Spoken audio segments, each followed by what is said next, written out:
smaller yields, everything. And they don't want us to know anything about farming outside. They don't want us farming anymore. They don't want us making our own food. They don't want us growing our own medicine. And that's where we're at. A lot of people probably wouldn't even turn to it, but at the same time, they should have the right to do it. I feel that CBD belongs in every single American's yard, and they should all grow it. You should grow it. People come to me all the time and say, hey, my mom has cancer, what should I do? I say, you should research CBD and THC, get a good 2-to-1 and treat yourself. Thomas Jefferson, Benjamin Franklin, they all agreed. All our founding fathers considered it to be fundamental and essential to this country. So we're in good company. Right. We got the smartest scientists in the 21st century agreeing with us as well. We've got the history behind us, and now it's been reconfirmed again since Sanjay Gupta, and some of these people went big, global with it. Universities around the world have started doing research that's really inspiring. It supports what we've always thought. It supported the common sense notions. And there's the reefer madness, the sense that there's something still wrong with this plant.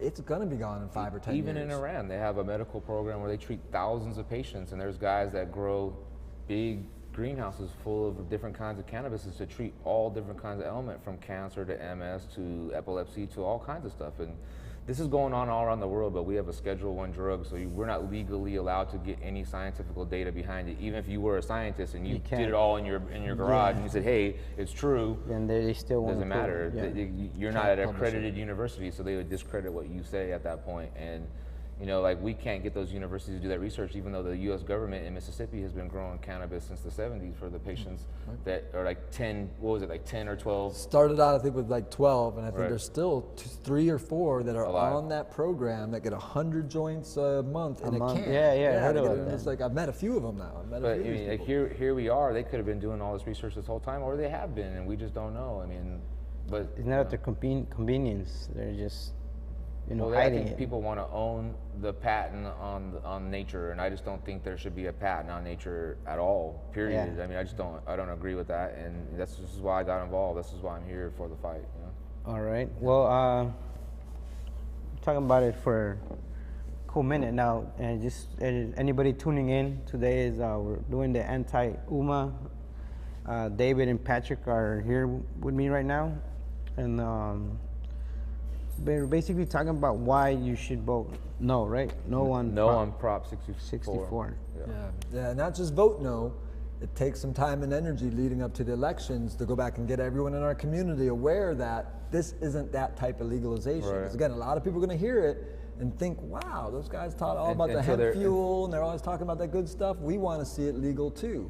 This isn't that year. And We're we also better don't off holding off. want to make a population for this private prison industry, and that's what this law will do. It'll put, in Colorado, you were saying earlier, the arrest rates between Black and Latino 18 to 21 are skyrocketing through the roof, and they're getting them from smoking a joint. And here in California, you're going to have to go to rehab for that. And then after that, you're going to go to jail, and they could sentence you up to 36 months in prison. And I just don't think that's legalization anywhere, especially if you're an adult. And makes a beacon. In Washington State, they set the mandate through the ballot initiative at 0.5 nanograms in your bloodstream of THC makes you a felon behind the wheel, and they take away your license for a year.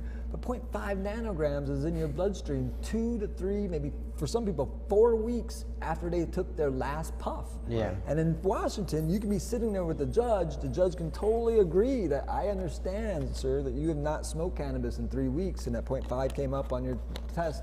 But I can't do anything but label you a felon and take away your license because it's a ballot initiative. It's not a normal low-level law. This is real serious law. So they are so stuck with that. And I've heard over and over from people, well, when they were running it, oh, well, bet they won't ever use that. It's in there, but it's not going to be a thing. I had people in Washington today tell me, no, they don't really use that. I don't know anybody's had that problem. I've had people in Washington who live there tell me they're arresting Black and brown people every single weekend for having 0.5 nanograms in their bloodstream, because everybody does. And these cops who are going to use the law as an excuse against the population, that's golden. Because there's virtually nobody. So they're on the side of the road, there's no drugs, there's no guns, there's nothing. Test his blood. We got him a felony for a year and he loses his license. And then once they're felons, they can't vote anymore. And then there's a bunch of people that can't speak up and stay like, hey, like, this isn't okay. Like, we want to repeal this because this is wrong. All those people won't be able to vote. So then here we are, and then back to what? UMA times 2. They're going to make it even worse for us because they could continually change the law with the 2/3 vote, and they don't need the vote approval. And I just don't think that should be written into the law at all. I don't think there should be any part that they could, get rid of the Prop 215. And they say that they'll turn to you, and their whole propaganda is like, this is protecting your 215 rights, and it's not. And I try to tell everyone every day. Everyone's like, nah, we'll be fine. Like 215 is gonna be cool. Same thing happened in Washington. As soon as it got voted for legalization, they repealed the medical law. That just ended about a month ago, and people lost their businesses, their careers. They went from 2,500 shops to like 250 shops. I mean, you can't even get a license because you need to have big money, and it's not for the regular guy to get into the industry. You can't be the small farmer. It's not like they're gonna let us be competitive and say like, hey, that guy can get this little plot right here and grow against our big old humongous plot and whatever. They don't even want the little guy in the business at all. They only want that big commercial grower, people that don't know anything about growing weed, people that they'll put pesticides all over it. And that's what I'm scared of, because I don't want to be taking medicine to treat myself and get a nice little box and it says FDA approved, but it's really just poison and it's just making me sicker. And I'll be like, why do I feel sicker? What's wrong? And I realize it's the pesticides and all the bad stuff they put into cannabis. Poisoned and then processed by robots. And mechanize it. And Monsanto makes all those poisons. I mean, Monsanto started making Agent Orange. I mean, all these crazy poisons. And like, what do they know about cannabis? Except that it's helping a lot of people and it's cutting into their profits. That's what we're seeing. The same scam they're pulling with industrial hemp. Around the world, more and more, they're trying to set this standard at 0.3% THC. 1/3 of 1% THC is somehow supposed to be considered industrial, and everything else is medicinal or recreational. And we know right now, if you walked into a dispensary in California with 5% THC or 8 or maybe even 10% THC, what did it tell you? Dude, you got hemp there. That's not even smokable. It's not even smokable. It's not. So to say at 1/30th or 1/50th that level, we need to keep it safe like that, because all the big hemp farms in Washington and Colorado, because they technically mentioned hemp in here twice. Yeah. And so everyone says, well, aren't you happy you're going to legalize hemp? It's going to be the same hyper bizarre regulated hemp. And that may be the real reason behind it, is because that's the trillions of dollars market, and as long as they're the only ones allowed to fence that off and grow it, then they won't grow it. Right, they get all that. If they're going to keep it below the 0.3% THC, nobody can do that. So in Washington and Colorado, where they also said, yeah, you can grow some hemp, they come in there to test it, one of them at 0.4% THC, still less than 0.5%, came in with, like the Second World War torches, blow torches, leveled all the hemp fields in Colorado and Washington in the last few years. Big investment. Cruel, right? I mean, it's the pioneers, the founding father types out there, and they're making no films about it. They're also proud, Thomas Jefferson style, planting industrial hemp, going to build a house out of it. Right. And they come in and just level it to the ground year after year. Now people aren't even planting hemp in those states because nobody can figure out how to follow their regulations. So this whole thing that we need to protect ourselves, if we regulated the nuclear industry, anything like we're trying to regulate cannabis, we probably wouldn't have a nuclear industry. We could protect ourselves from some very dangerous things out there with regulation. But if there's no downside, if in the history of the world not one person's ever died from cannabis, why are we hyper-regulating it?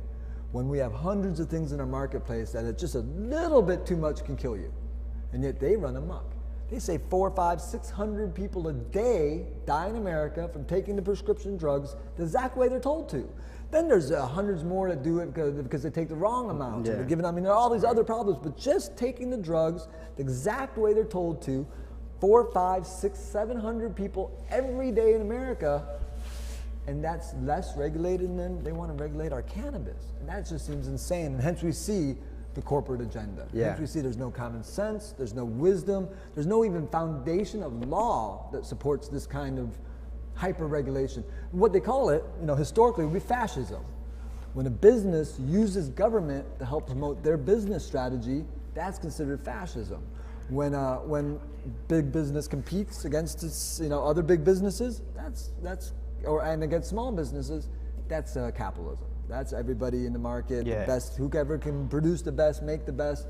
That's what we're striving for. We're not asking for anything special, just asking to be treated fairly like everybody else. Yeah, and the right to grow it and not be criminalized. Absolutely.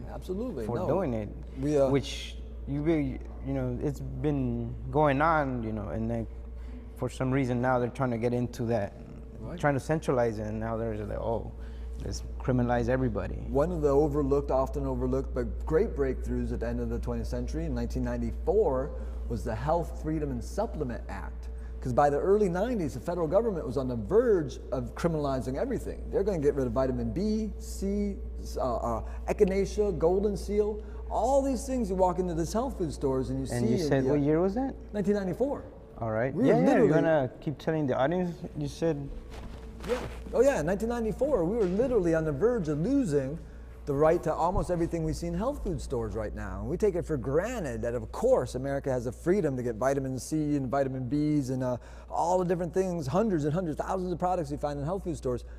Had there not been a rally by a small group of dedicated individuals with this health freedom movement, we wouldn't even have that as a reference point to aim cannabis into. They were not only, once we lost cannabis, we've lost hundreds of other herbs. They've literally banned many of the best therapies in modern science, but they were about to ban all food supplements.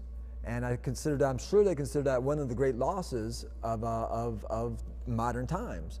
So that is still the direction they're going. It's not just cannabis as a resource they want to control. They want to control all resources. That's the globalist agenda. It can be very well marked through, through a review of latter part of 20th century history. We can see that there's a maniacal sense of not having enough, as if the biggest corporations on the world that control the planet and have hoarded more of the wealth. What do they say? The top 60 families have the same amount of money as the bottom 5 billion people on the planet. The equation's always changing, but it's always getting to where a smaller group of people controls a vastly larger amount of the entire global pie, and that a much larger group of people, it used to be 2 billion, 3 billion, I think it's up to closer to 3.5 billion people right now, are living on less than $2 a day. People just on the verge of starvation every day through their lives with their families and larger communities, while 500, 600, 700 people technically can tally up trillions upon trillions upon trillions of resources. That's at the root of this argument. This fight isn't just about cannabis. At the root of this fight is about a fair and equal access to the marketplace, starting with cannabis and then out from there, hopefully the rest of the resources. We appreciate your time so much here today. No, thank you all for coming by. It is it's Boyle Heights. It is, if you live a little bit outside of LA, it's kind of hard to come out here. Oh yeah, no, and not at all. Thank you, Patrick and David. And right now, Jeanette, she's gonna come on. She said she's gonna explain a little bit more about the Prop 64 anti-movement. First class show. Thank you so much. Thank you. Rocket, Jeanette. Oh, okay. Hi. All right, Jeanette. Hi. Good to be here. Oh yeah, no, thank you. Thank you for joining us today.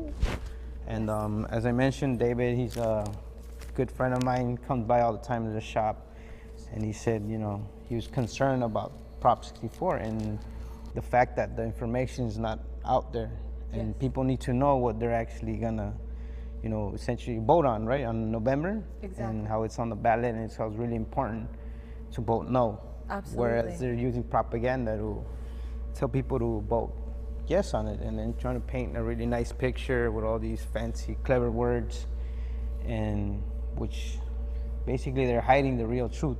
And then Letitia, she's gonna come on in a bit, has gone and basically went word for word through the paper. Right. This exactly. Yeah. Do you want to tell us a little bit your view, and you're also friends of Prop 215, right? With yes, Patrick. exactly. Yeah. Yes, absolutely. I'll share with you what stands out to me the most about these things. It is one thing that I like to. You mentioned that they're trying to hide the information. Yeah, that's what it is. They are. They're doing it through the language, through the legalese, and that's why we appreciate people like Letitia, who has the expertise to go through this. And at the same time, I think that. I'll just give you a little background. I teach English. Yeah, go ahead. I teach English, so one of the things I've been studying as I teach is the breaking down of the English language as code. right? Yeah. All language, all is a type of code. And so one of the things that's very important is that we actually work to understand what particular terms mean, as opposed to how the media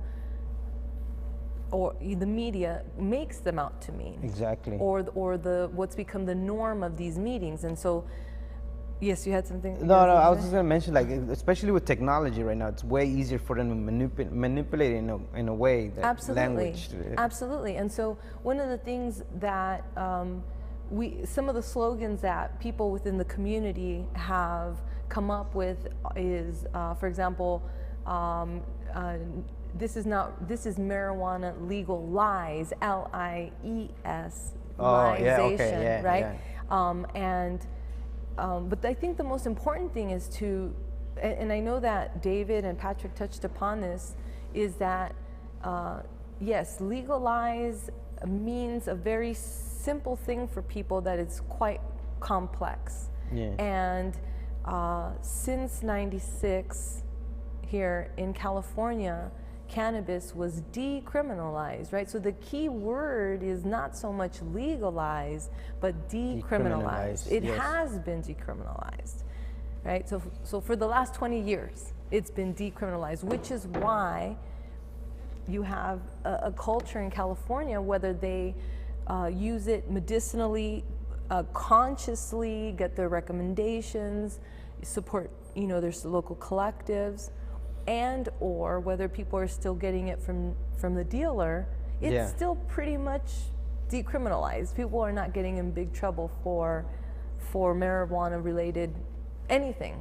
Yeah, and then when you mentioned California, you know that it's what we're about. Exactly, exactly. So there's a relaxation here in the state of people who, again, have benefited from the work of the pioneers and the people before them that set the ground for Prop 215 passing in 1996. So there, again, there's a lack of honor, a lack of knowing why we do have the rights that we do, and there's also a potential pitfall in that, because we're likely, again, people who don't look deeper into this are likely to say, oh, well, legalize, it's great, yes, let's do it, not really understanding that this form of legalize means recriminalize. Yeah. And so my question is, it's like David, he grows it for his medical use. How are you involved, like Prop 215? Like, do you also have like MS or?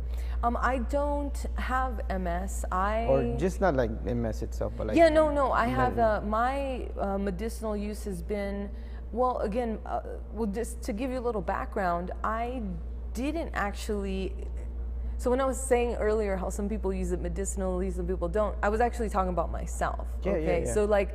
I, for example, didn't start using it medicinally, consciously in that way until probably 2010. Okay. And I had consumed already before then. Now I didn't, again, consciously say, oh, I'm using this as medicine, but in retrospect, I can argue for sure I was dealing with anxiety, depression, and then passing those stages, getting to points of getting past those, healing, in other words, and using cannabis as part of that healing, and then going on to other things like treating my muscles or menstrual symptoms. So that has been common for me, and then I also use it recreationally. So that's my background. It's, again, for me, it's one of the substances that I most commonly use every day. Yeah, because you mentioned, it's like the show itself right now, it's like to bring different walks, because not, himself, he has MS, and then, not everybody is in that square. Right. There's different ways that cannabis is good. Absolutely. There's people in the industry, different types of industry that he said that if this prop was to, go pass, essentially they'll lose their job or their right to grow and their right to use it. Yeah, absolutely. And it'll also affect you, right? Because it will criminalizes everybody. It criminalizes everyone. How will it affect me? Well, specifically as a teacher or as anyone who depends on the employment of a company, including the government companies or systems. Prop 64 has the ability to have an impact on even people medicating beforehand or outside of the workplace. Employers can discriminate. I mean, I know there's already workplaces discriminating against people, but it would become more profound. It would encourage it. It would give those individuals who don't like cannabis a special privilege to discriminate against people who consume it medicinally or recreationally. So that's a problem. It's a problem that it allows not just employers to discriminate, but also landlords. Yeah. So people who, again, are renting, whether it's a house or an apartment, if someone smells the smoke around and they don't like it, they can make as many complaints, they can call the police, the landlord can find grounds to evict that individual, and the police can give them an infraction. So, and this new police, by the way, hasn't been hired yet. Yeah.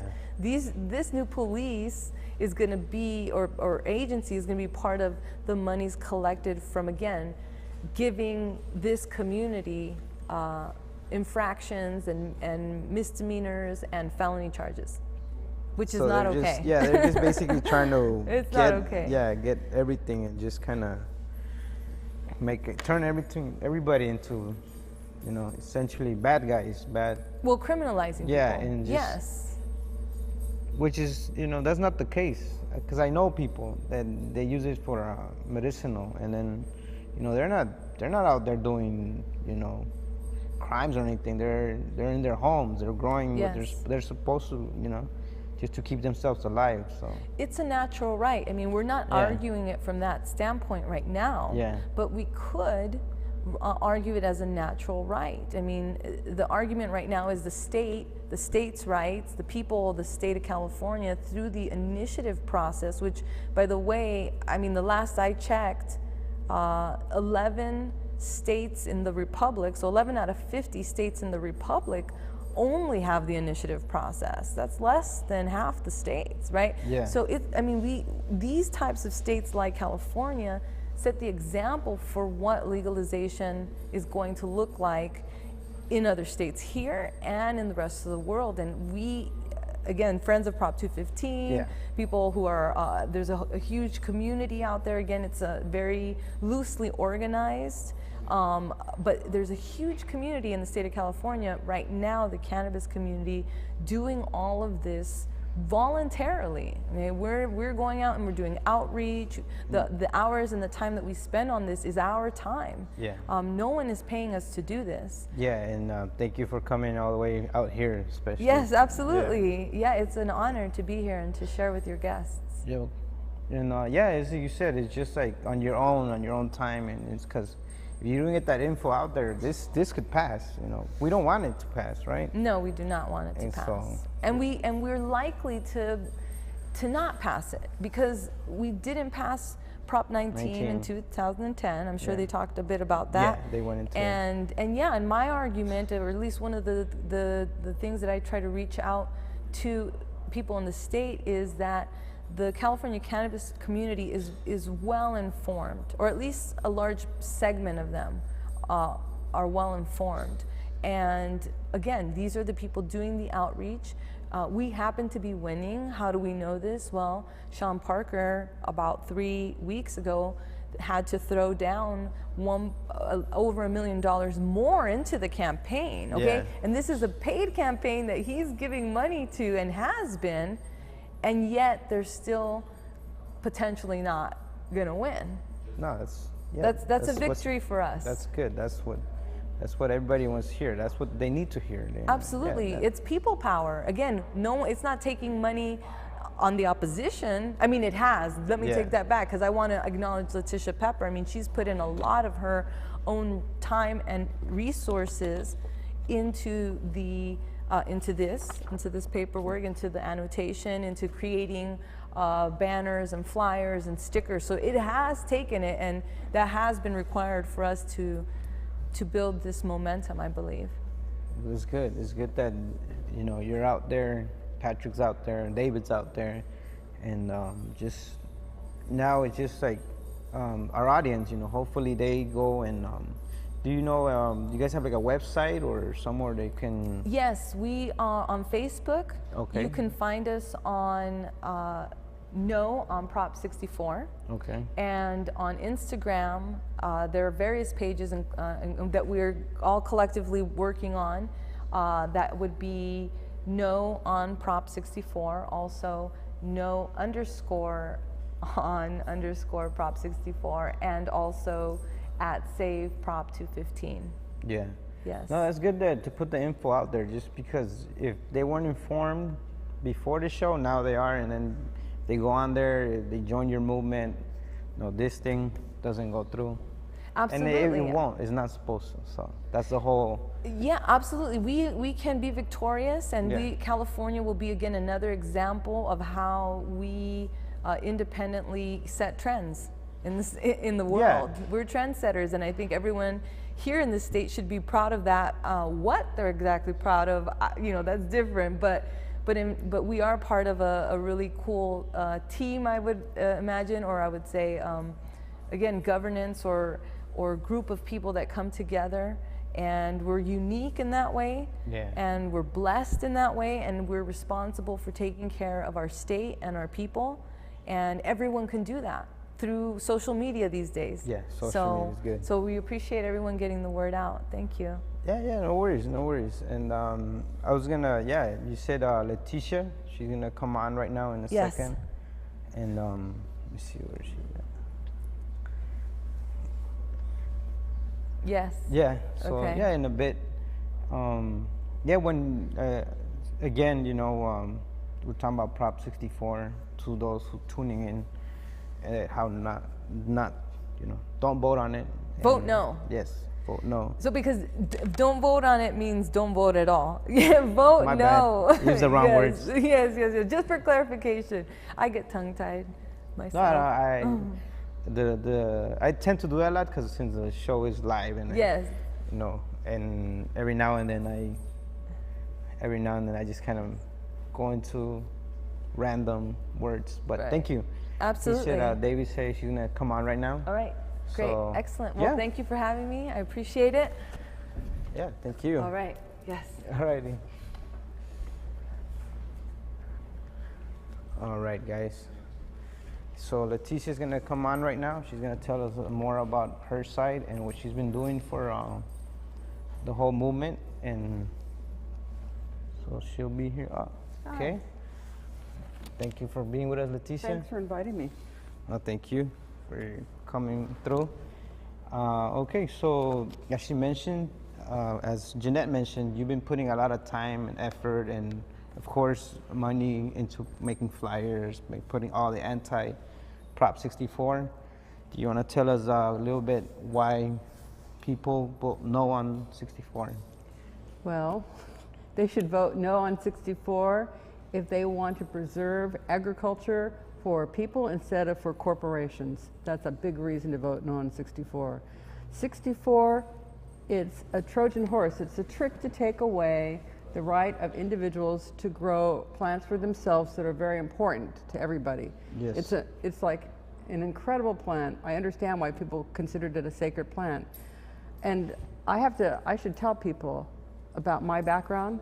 Yeah. When I was Go ahead. 25, I worked at a guest ranch where people lived at the guest ranch, you know.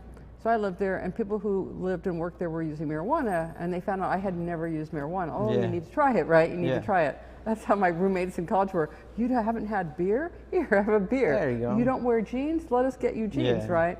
So the jeans and the beers worked out okay, but I tried the marijuana that was there, and it didn't really do anything for me. I I realized later it was probably because it probably wasn't that good of marijuana. I don't know. Yeah. You know, it varies. And so I just tried it when I was 25, and I didn't use it after that. But when I was older, I got diagnosed with multiple sclerosis when I was 39 in 1993. Yeah, well, I was happy to be diagnosed with multiple sclerosis because my neurologist gave me the alternatives of malignant brain tumor or Lou Gehrig's disease. So that makes multiple sclerosis sound pretty good, you know.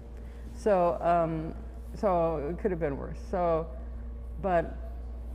And that's one of the things I have in common with David, who was on the show, David Murata, the graphic artist. Yeah.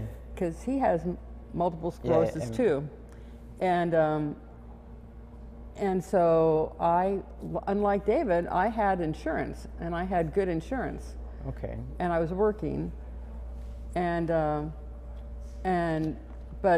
I was a guinea pig for the pharmaceutical industry. They gave me different drugs, and I was in a big study, and I was getting sicker and sicker, and I had to take more drugs for the side effects of the MS drug.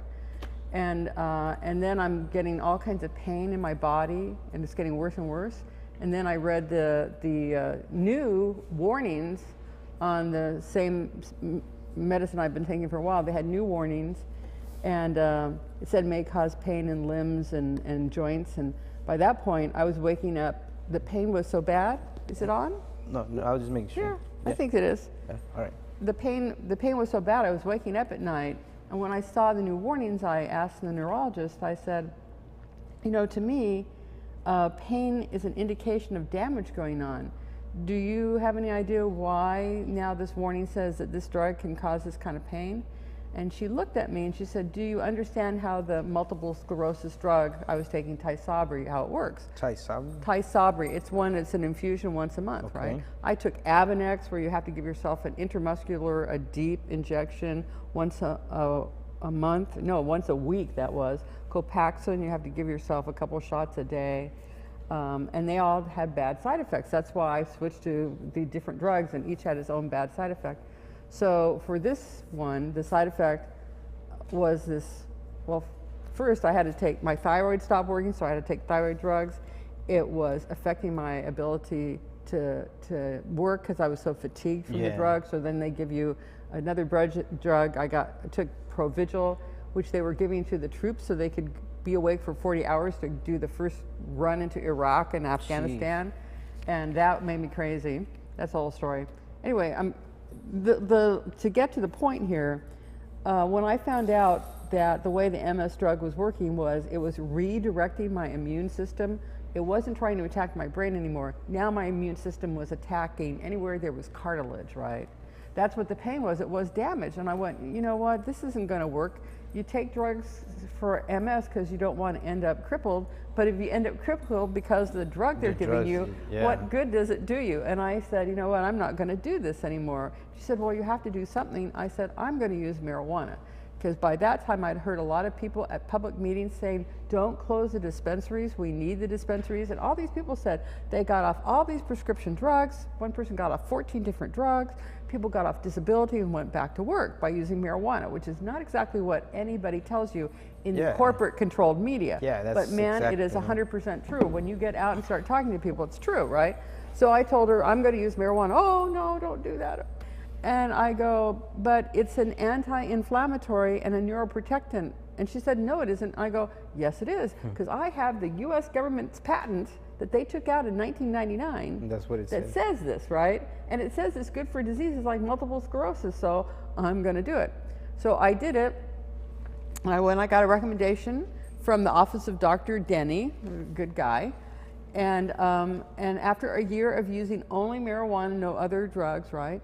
I went back to my same neurologist, and I used to drive up the street, Soda Street, to go to USC, in the East Campus at USC. That's where I was going for all this stuff, right? And I went back and saw my neurologist, and none of my neurologists at that time would give me a doctor's recommendation to use marijuana. A year later, when I went back to see her, she did an MRI. That's how they see how you're doing. And she came out with the results of the MRI, and she looked at me and she said, N equals 1. And I go, what does that mean? And she said, it's a study of one. If it works for one person, that person should keep doing it. And I said, well, you know, the reason I'm doing this is because all these other people told me that it worked, right? I didn't do this like on the spur of the moment. I did a lot of research. So, but she said, N equals 1, keep doing it. So she approved my use of marijuana. She also told me, by that point, that the guy who was the head of the neurology department at USC who'd been doing these studies, Dr. Kachuk, Norman Kachuk, that he was now writing recommendations for anybody with multiple sclerosis to use marijuana, because they could tell. Because people were coming and telling them it was helping them a lot, right? So, and the way I was using marijuana by that point was, when you have multiple sclerosis, you can have a lot of different kinds of symptoms.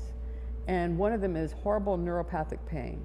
And opiate drugs don't work on that pain. And they give you gabapentin, sometimes called Neurontin, and that basically does very little. I know, because I had done it before. So once I had the recommendation to use marijuana and I had access to marijuana, I tried the inhaled vaporized marijuana for the neuropathic pain. Incredible how well it worked, because actually it didn't really make me high. I felt under its effects, but I was doing legal work, and it was good legal work, and I could, my memory got better because my memory had been harmed by all the prescription drugs I've been taking, and actually when I was, quote, under the influence, my memory was better. It was great, and the pain was gone. I mean, the pain was still there when I looked for it, like walking through a house and looking through, opening the door, is there pain here, is there pain? And when I did that, it's like I'd open the door and like, yeah, there's still pain, but I don't care. Yeah. It's, how it works is great. So that's how I got interested in marijuana and got over the fear of, oh, marijuana is bad and it's illegal and all this stuff, because as an attorney, first I read Prop 215. I have read a bunch of laws related to marijuana. California currently has the best marijuana law in the whole country. And we talk about medical marijuana laws, but that's kind of weird, because if you know anything about marijuana, you know marijuana is marijuana. How you use it, you can use it as medicine, or you can use it for fun, which people think they're using it for fun, but little do they know they're actually using it as medicine, because regular use of cannabis in whatever form, if you smoke it or if you eat it, you can use it in a lot of different ways, which I'll talk about. But whatever form you're using it in, you're actually helping to prevent cancer. That's one of the reasons these corporate people in the pharmaceutical industry, they are desperate. As more and more people realize how well marijuana works, they are desperate to take control of it now, fast, while they still can, because once a critical mass of people realize, well, wait a minute, I should be growing this in my yard and using it. You can use it really simply. That's how I use it for my MS. You just take the leaves of the plant, right? Throw them in the blender with a little bit of juice and make a smoothie and drink it. When I use cannabis regularly that way, very simple, you can grow this stuff in your yard like a weed, right? I tried this experiment 4 times over 8 years. I stopped using any marijuana. And after 4 months, the symptoms of MS, of vertigo and being unsteady on my feet, would come back. But also, after 4 months, actually during that whole period of time, my psoriasis, which like multiple sclerosis is an autoimmune disease, and psoriasis, you know, the heartbreak of psoriasis, you have it on your skin and stuff, but psoriasis kills people, because you can have psoriasis of your internal organs, you can have psoriatic arthritis in your joints. Psoriasis is a really bad disease, right? So the marijuana was treating that too. I didn't realize that until I went without it, and at the end of 4 months, my arms and legs were bleeding from the psoriasis. And once I started using marijuana again, the MS symptoms went away in only 4 days, but it took all 4 months for the psoriasis to totally clear up. So now, this whole thing about now they're studying marijuana, right? Yeah. Now they're doing these official studies. We already know all this stuff.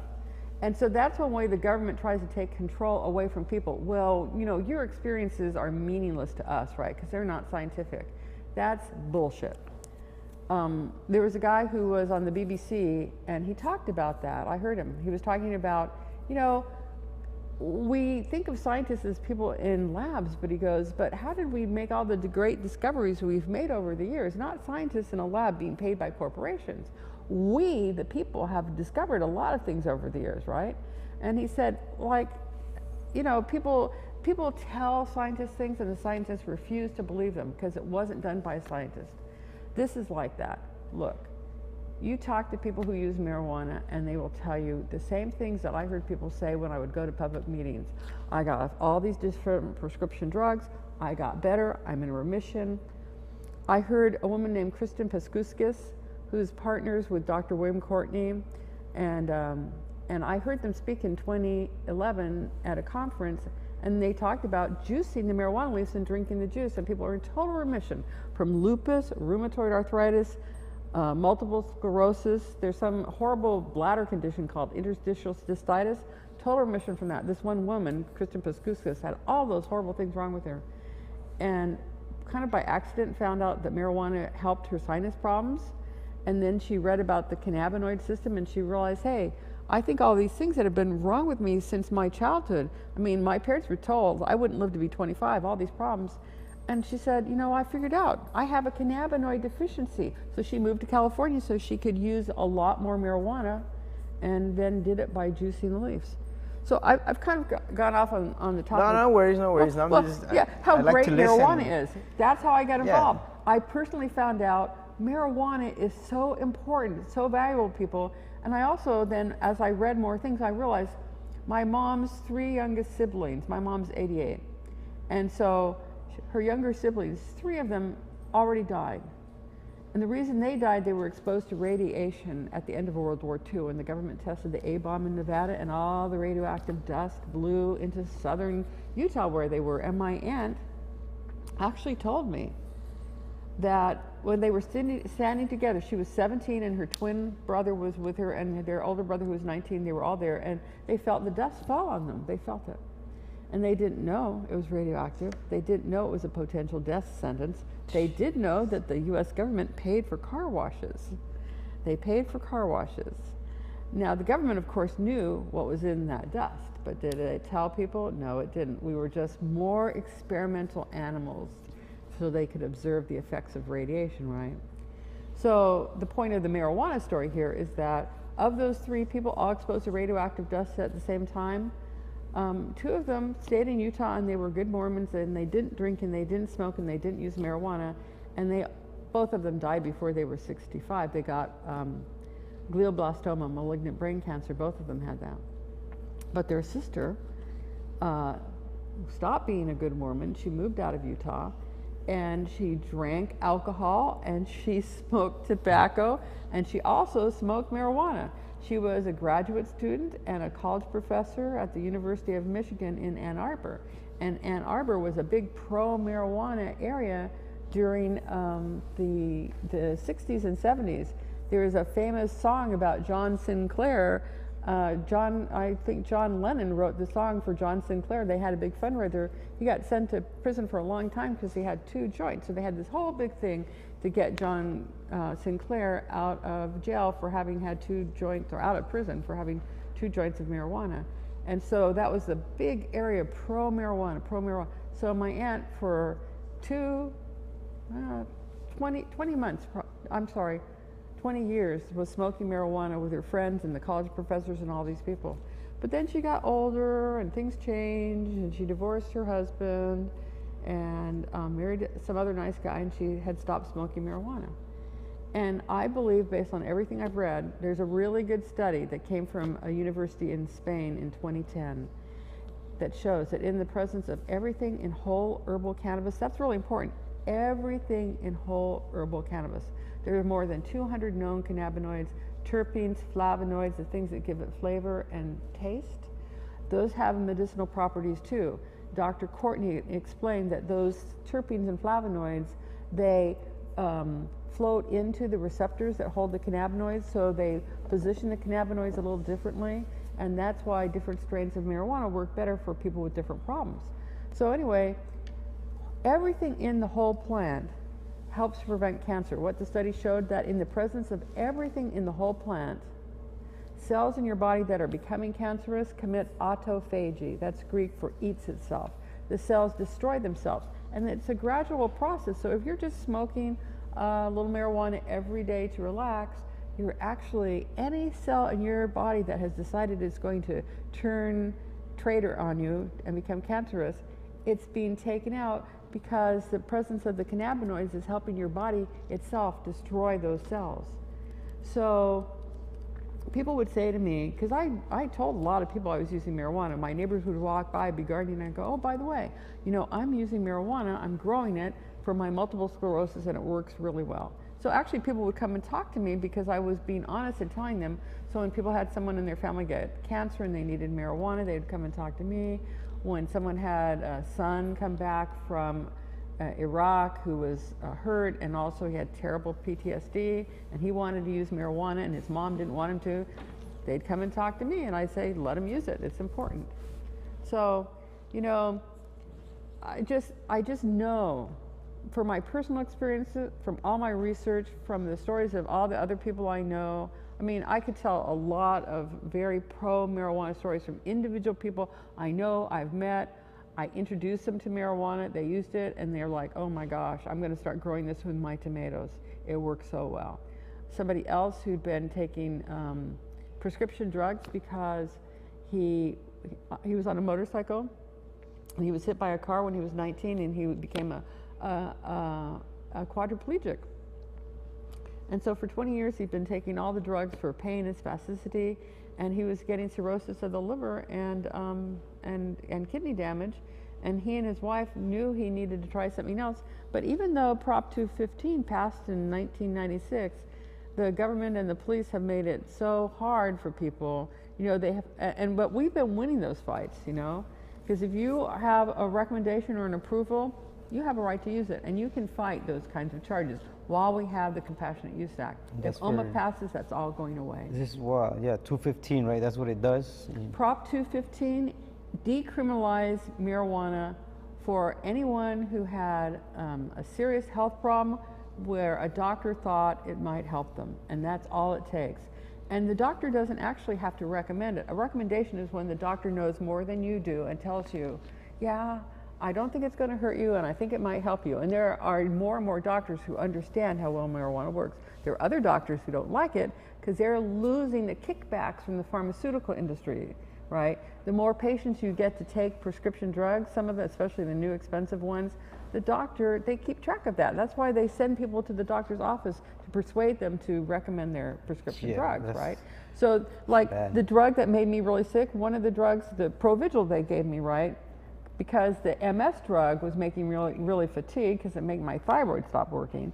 So the drug for the side effect made me crazy. I went and lived with homeless people for 30 days. What was it called? The drug is called Provigil.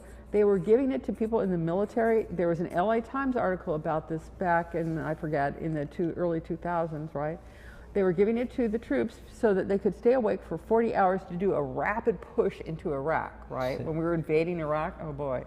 So, and I think the Cephalon company, the company that made that drug, has the people who, you know, clean up your record on the internet and take stuff down. I printed stuff out before that happened, but there were articles about people on base, military guys on base, were shooting and killing people on base because they had been made crazed by the Provigil. This is what they're giving people. This is what they were giving people. Yeah. Well, you know, it was the governments, the Japanese, the American, the German government were giving people methamphetamines, right? Yeah. To make them more effective at killing people. So the Provigil, same idea. So that drug made me crazy. I lived with homeless people for like 30 months, and I didn't take any of my drugs with me, right? So after 1 month, 30 days, and after a month had gone by, I'm like, oh my God, what happened to me? Yeah. Why am I doing this, right? Because I wasn't taking the drug anymore that was making me crazy. And that's when I kind of snapped out of it, went back and saw all my doctors, and And that was part of what led up to me going, I can't keep taking these drugs. See, that whole story, that happened long before I started using marijuana. That was probably. And that's one of the reasons you're on the that's right. on the team right now, the anti. Totally. So that's how I got interested. And then I thought, oh, marijuana is so great. You know what? So people were asking people to help promote Prop 19 to legalize marijuana. That was my eye-opening experience to realize when people say, let's legalize marijuana, oh, no. Yeah, that's... You do not want to legalize marijuana. You want to decriminalize marijuana, because Prop 215, that's why it's so good. It decriminalized marijuana. And it's the best law in the whole country because all it says is you have to have a serious health condition that marijuana might help, and your doctor either has to recommend it or has to approve your use. So when I went to Dr. Denny with my, I actually saw someone in his office with my medical records, it's like they approved my use because people knew it helped people with multiple sclerosis for sure, right? So they gave me a recommendation. They said, yeah, you did your research and we agree this will help you, right? But then later, after I used it for a year, my neurologist who wouldn't give me a recommendation, when I went back to her, and she did the MRI and everything looked great, and she said N=1, keep doing it. That's an approval, and that's also all you need. So I tell people, if you're using marijuana, it's helping you, go tell your doctor, tell them to put a note in your file that you've been using marijuana and it's helping your condition, and then you need to get a copy of that, and that's as good as a recommendation. So now I talked about all the stuff in the background of how I got here, and I should talk about OMA, how bad it is. I read the whole damn thing. It took me 36 hours. I've been an attorney since 1982, and this is exactly what I did for the state of California, reading these long, complicated things to see what they meant and what they would do. And I was horrified. I did that with Prop 19, and it was a trick too. It was really bad. So OMA, I wrote this up, and I'm sure that they can superimpose over here the link to this, but I'll tell you, it's at http://Marian, MARIAN 0280.wix.com/4 Pepper, like my last name, Pepper. And you can read this whole damn thing. It's a whole text of OMA with my comments in red telling you why it's so bad. And it'll show you where they have tricks. They have tricks in here to make you think this is good. They'll say, oh, this doesn't affect the Compassionate Use Act. It totally does. The Compassionate Use Act lets people of any age use marijuana, right? OMA makes it illegal for anyone under 21. That means kids, all these kids whose parents are giving them marijuana for autism, epilepsy, cancer, all this stuff, will be totally breaking the law. It'll be a felony to give a sick kid marijuana. Now, how bad is that? That is because these people who are behind this, they don't care about sick kids. They care about money, about profit. And you know, you can go on the internet and you'll find articles about how much money Big Pharma is losing with all these people who are using marijuana instead. They're bleeding profits, and they have to stop it. And that's why they need you to vote for this stupid thing. So don't help the pharmaceutical industry. Don't help Monsanto, who wants to take over hemp. Don't help the billionaires who are funding this. Help yourself, help your neighbors, help the kids, really help the kids. Vote no on Prop 64. All right. And do you have any little bit less, because we are on our last 2-3 minutes. So okay.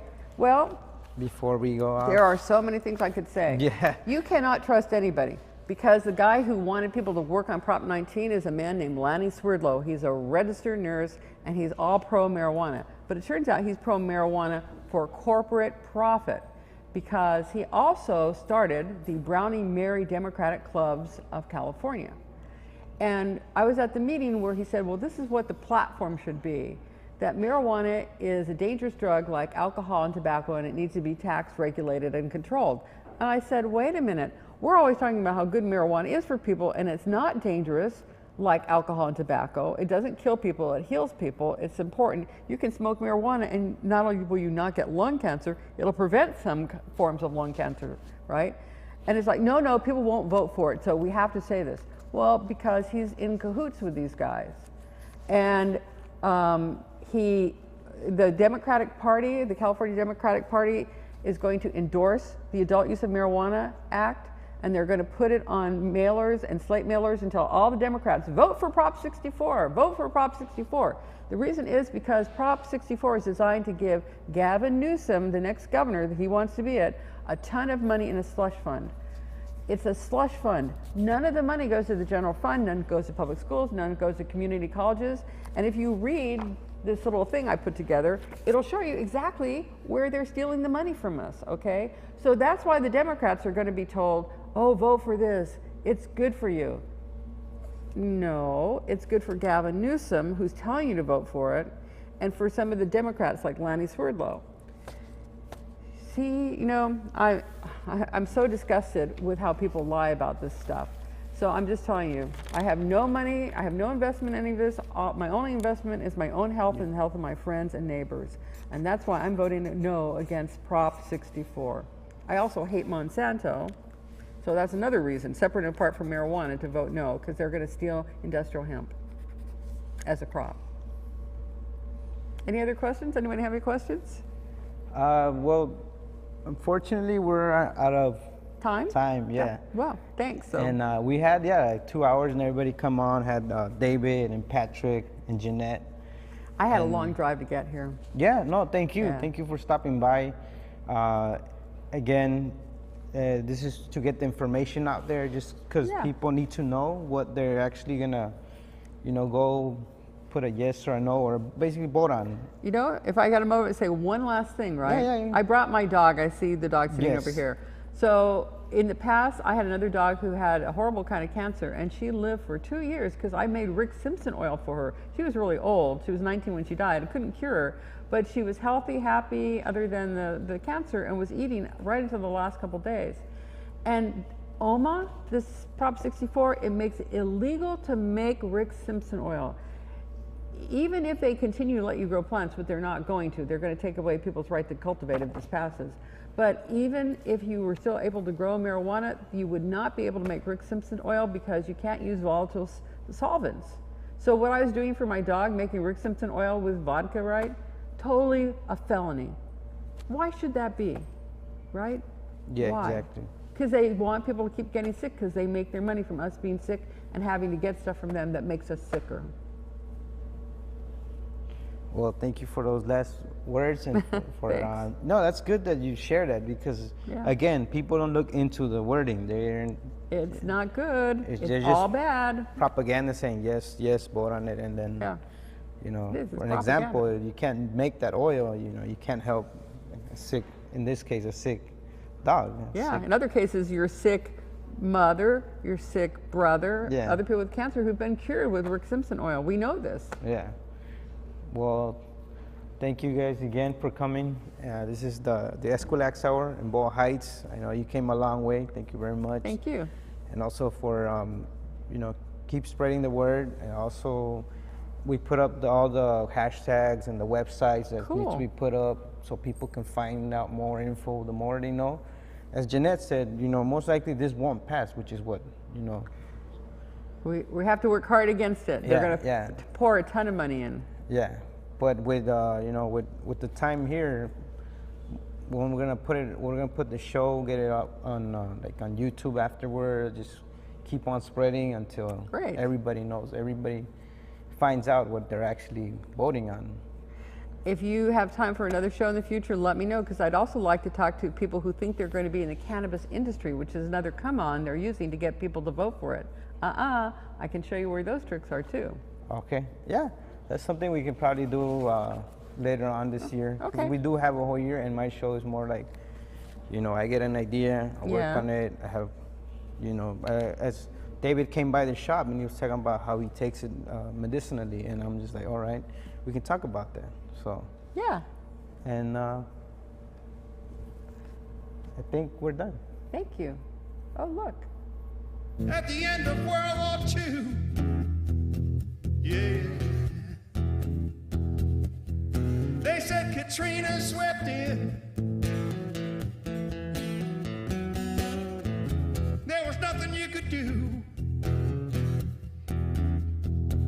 And Big Brother ain't done nothing. He ain't no brother to me.